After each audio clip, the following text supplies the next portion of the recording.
Hey there everybody, and welcome to today's episode. As always, I'm your host, Justin Archer, aka The Posture Guy, your number one source on pain, posture, and performance. And today we're going to be discussing a question I often get asked. Actually, I would say often is a huge understatement. I would say that if I had a nickel for every time I heard this question, we'd be filming this on my private yacht. Seriously. And the question I'm referring to is, how should I be walking, or how should you be walking? And don't get me wrong, I am absolutely thrilled when I hear this question, because what it tells me is that whoever's asking this question is out there in the world being more conscious and aware of their posture and how they move throughout the day. And that is just music to my ears. I love it. But when people start to ask, hey Justin, what exercises can I do to improve my gait, how I walk? I always have a prerequisite for them, and I have the same one for you too, is that you have to be able to get up and down off the ground unassisted, so from a complete supine position, on your back, legs out, flat, up into a standing position. And not just that, you need to be able to do it with an equal amount of effort on your non-dominant side as you do on your dominant side, okay? Now, this may sound like a weird prerequisite, but I have it for a number of reasons. Number one is, we all know the saying that, you gotta crawl before you walk, before you run. Well, the same thing applies here. If you can't do something as simple as getting up from the ground into a standing position, then, quite frankly, in my opinion, you have no business walking. Not only because then I know by you not being able to have that function of getting up off the ground to a standing position, you're going to have certain postural deviations and compensations. Then when you go walking, it's actually further going to strengthen those compensations, thereby making whatever symptoms you're currently experiencing worse, which obviously that's bad. But let's say you're out for a walk and you trip and you fall, okay? Now maybe you didn't injure yourself, but you just need to get back up and you don't have anyone around to help you, you're kind of stranded. So you want to make sure that you can get up and down off the ground by yourself. Now, the reason I specify that you want to be able to get up and down both on your dominant and non-dominant side is because a lot of people say, oh yeah, I can get up and down. And I'll say, okay, lay down, they get up. I say, all right, lay back down, they get up. And they're like, all right, this is kind of getting old. I say, lay down, get back up. I say, but now on your other side. And you see them kind of hesitate, and they can do it, but it looks really awkward and kind of slow for them. And that's because they're not accustomed to getting, up on that non-dominant side.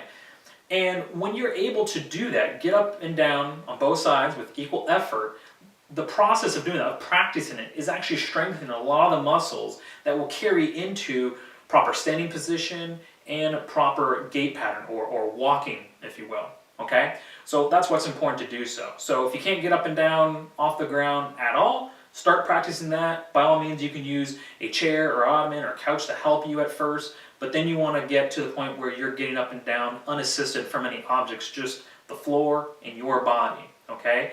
And if you're someone who can get up to one side but not the other, practice getting up on that non-dominant side until it's equally, use the equal amount of effort as you do as your dominant side, okay? Trust me, your body will thank you. All right, so now that we got that covered, I want to take you through a little bit of a test here, a little balance test, all right? So if you're sitting down, go ahead and stand on up, kick your shoes off, take your socks off, and what I want you to do is kind of march around for a few seconds and stop wherever is most comfortable for you, standing position-wise, and close your eyes and ask yourself, where's the weight in your feet? Is it more on your left foot? Is it more on your right foot? Is it more towards your toes or more towards your heels? And it could be different left to right. It could be the toes of the left and the heel of the right. There's no wrong answers here. And finally, does it feel like it's more on the inner or outer edge of your feet, otherwise known as pronated or supinated? And again, this can be different left to right as well. All right? So think about those, remember them, or better yet, even write them down, okay?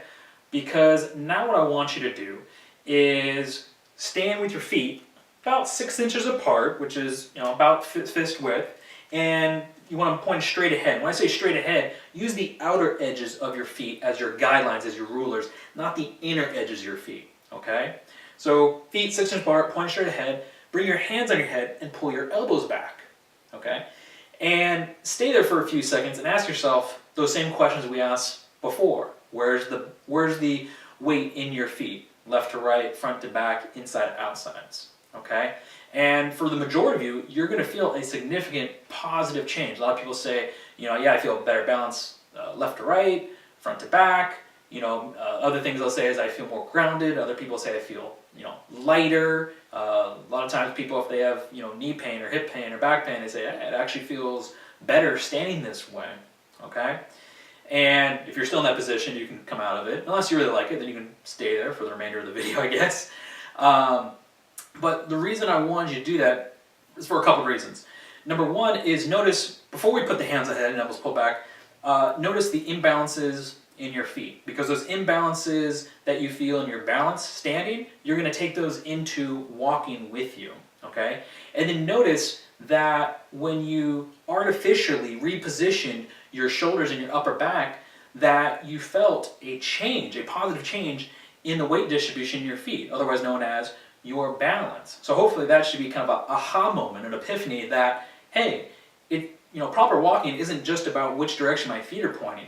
My upper back and shoulders have just as much to do, or in some people's cases, even more to do with how I'm walking than my feet or my legs, okay? You gotta remember that the body works together as a unit and we have to treat it as such, okay? Now we could take this test even one step further. So what I want you to do now is pick a good 20 to 30 feet and walk back and forth. Basically like as if I were to walk towards the camera, towards you, and then turn around and walk away. Obviously this is a little short, but you get the idea. Walk back and forth and ask yourself, how do you feel your feet initially making contact with the ground? And then what's the last thing you feel touching the ground when your foot comes off the ground, okay? And in my experience, a lot of times what I see, because so many people are duck-footed or their feet are everted, turned out, is if here's the ground, their outer edge of their foot or heel hits, they kind of diagonally cross over towards the ball of the foot and they come off towards the big toe joint, like so, okay? Now, you may vary and be a little bit different, that's fine too, I'm just telling you, that's what I usually see. Now, I want you to do the same test, but like in the standing test, bring your hands on your head, pull your elbows back, and then walk that same distance. And you should feel, again, a change in how your feet are making contact and leaving the ground. A lot of times, like I said, people say, their balance is better, they feel lighter or more grounded. From an outside perspective, from what I see, is a lot of times people's feet that are turned out or their hips are rotating, around to get them to make clearance for the foot to come down and hit the ground. Then their feet turn in and their hips stop rotating, and it's really kind of a cool thing to see. Now, I'm not going to say that your upper back position and shoulders is the end-all be-all for getting you to walk correctly, but I want you again to take notice that the body works together as a unit and we have to treat it as such, okay? Now, that being said, I've gone ahead and taken the liberty and created a little pre-post or warm-up cool-down, if you will, exercise routine for you down below this video, which you can click the links and watch how to do the exercise. Basically, 3 of them, downward dog, runner stretch, and spread foot forward bend. These 3 exercises are going to do a combination of things. They're going to stretch and strengthen and reposition, muscles and tendons and ligaments and bones and joints, so that it's going to prepare you to go walking. Now, you don't have to do these exercises every time, you're just going to get up and go to the bathroom, or, you're on your lunch break. I mean, you could, and you'd be better off for it, but you don't have to, okay? What I would say is, if you're doing an exercise routine, either a free one that you got from on the website here, or you and I are working together, you're a client of mine, and I've created a customized exercise program for you, that stimulation that you do once a day is going to be enough to turn your feet straight ahead and get you walking straight, okay?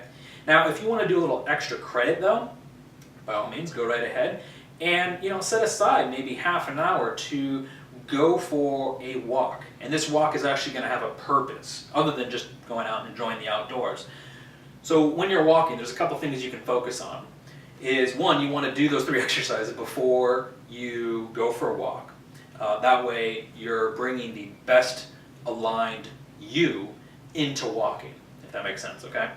Then what I want you to do is when you're walking, focus on heel, ball, toe action. So if here's the ground, you're landing heel, ball, off all 5 toes evenly, okay? Both feet. And you're walking with your feet pointed straight ahead. Again, use the outer edge of your foot as that guideline or ruler, not the inside edge, okay? So those are the 2 big biggies right there. Now, something you can do, you don't have to do for the whole 30 minutes, but you can kind of do for a few minutes here, a few minutes there. If you're really tight on the anterior portion of your hips and kind of groin muscles, what I want you to do is maybe for a minute or 2, is as you're walking, think about taking a 10 to maybe 15% larger than normal step. So, if your step's here, you don't have to take a giant lunge, but just a little bit extra bigger than what you're accustomed to. And you should feel a nice little stretch on the front of that hip. That's going to help produce more pelvic separation, which if we don't have, then our hips start rotating, our feet turn down, and posture goes to hell. So that's something you can do. The other thing we already touched on is putting the hands on the head and pulling the elbows back. I would say for every 10 minutes you're out for a walk, 2 minutes should be spent like that. And that'll actually encourage a better upper back and shoulder position, which translates into a better hip and pelvic position, which translates into, hey, my legs are actually pointed straight ahead and my whole body is moving in the same direction. All right? So do those 3 things, and I know that last one may seem kind of weird to do, and your neighbors are maybe looking at you like, what the heck are they doing? Before I go, I'll share a quick, I'll try to make this quick, story with you that hopefully you'll find some laughs in, but also be helpful. I worked with a client before that she came in with knee pain, and she was getting ready for a marathon, and her goal was to, and I think it was like in a month and a half, to get rid of the knee pain, be able to run the marathon. And she did, and I told her, hey, when you get done with that, come back and let us know how it went. Well, she ran the marathon. I said, how'd it go? And she said, well, for the first 24 miles, I was completely pain-free. And I was like, great, what about the other 2.2? And she said, yeah, my knee started to hurt. She goes, I did my routine in the morning, 24 miles in, she goes, my knee started to hurt. She goes, nothing bad, like maybe a 2 or 3. And so she goes, I tried to run through it, started to get a little worse. And she goes, I remember this test you had me do initially when we started working together, which was putting your hands in your head, pulling your elbows back. And so she said, I know this sounds funny. She goes, but I did that. And she goes, it instantly felt better. And so she goes, I finished the last, by that time I think it was last like mile and a half to 2 miles with her hands in her head, elbows pulled back. She goes, I literally crossed the finish line that way. And she goes, afterwards my knees weren't hurting. I went home. She goes, I did kind of a post routine afterwards to kind of realign everything. And she goes, I felt great. So I thought that was awesome. So literally, you could go around like this all day. If you do, my hat's off to you. I wouldn't, but give it a shot. All right. Anyways, hope you enjoyed that story. Hope you enjoyed this video. Hope you got a lot of it, and I look forward to seeing you inside the next one. All right. Until then, take care and keep moving.